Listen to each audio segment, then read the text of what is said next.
First battle of Panipat 1526। Panipat की लड़ाइयाँ जिन्होंने देश का इतिहास बदल दिया। पानीपत में 3 लड़ाइयाँ लड़ी गई, जिसमें से सभी का अपना महत्व है।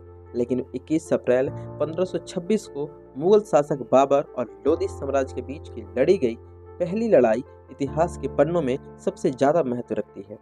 इस लड़ाई ने भारत में मुगलों का साम्राज्य स्थापित किया। कहा जाता है कि इस लड़ाई में पहली बार भारत के अंदर गन पाउडर, फायर आर्म्स और फील्ड आर्टिलरी का उपयोग किया गया था, जिसके कारण बाबर से कई गुना बड़ी सेना होने के बाद भी लोधी की सेना हार गई। इस युद्ध में उतरते समय इब्राहिम लोधी के पास एक विशाल सेना थी, लेकिन युद्ध के दौरान वह बौनी साबित हुई। कहा जा सकता है कि यह सब तोप के कारण संभव हुआ। तोप की आवाज इतनी तेज थी कि उसने इब्राहिम लोधी के हाथियों को डरा दिया और लोधी के ही आदमियों को रौंद डाला। इस युद्ध में बाबर द्वारा पहली बार शुरू की गई नई युद्ध रणनीति तुलुगमा और अराबा थी। तुलुगमा में पूरी सेना को लेफ्ट, राइट और केंद्र जैसी 3 इकाइयों में विभाजित किया गया था। लेफ्ट और राइट डिवीजनों को आगे फॉरवर्ड और रिवर्स डिवीजनों में विभाजित किया गया था। इसके कारण एक छोटी सेना चारों ओर से दुश्मन को घेरने में सक्षम हो पाई। केंद्र फॉरवर्ड डिवीजन को अराबा प्रदान किए गए थे, जो दुश्मन का सामना करने वाली पंक्तियों में रखे गए थे और एक दूसरे से रस्सियों से बांधे गए थे। युद्ध में ही इब्राहिम लोधी मारा गया। बाबर काबुलिस्तान का तिमुरीद शासक था और 1526 में दिल्ली के सुल्तान इब्राहिम लोधी के विशाल सेना को हराया।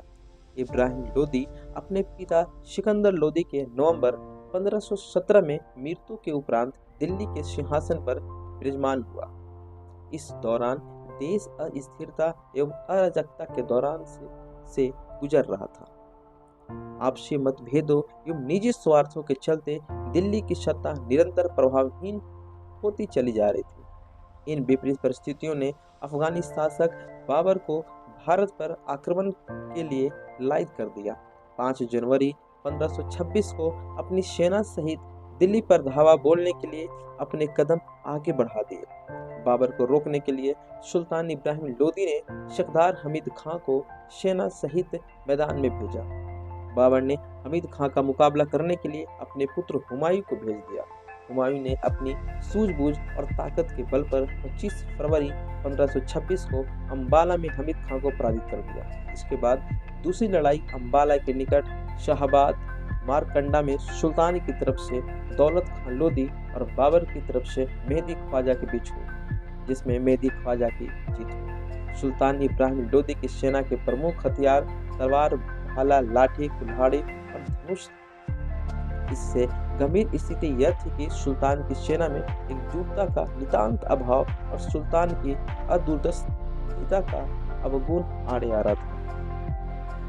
एक अनुमान के मुताबिक बाबर की सेना में उस समय करीब 12,000 से 25,000 सैनिक और 20 मैदानी तोपें थी। वहीं लोधी का सेना बल 1,30,000 के आसपास था, जिसमें लड़ाकू सेनाओं की संख्या कुल 1 लाख से 1,10,000 के आसपास थी। इस लड़ाई में इब्राहिम लोधी और उनके 15,000 सैनिक मारे गए। इस लड़ाई ने भारत में बहलोल लोधी द्वारा स्थापित लोधी वंश को समाप्त कर दिया था और बाबर का दिल्ली एवं आगरा में दखल हो चला था।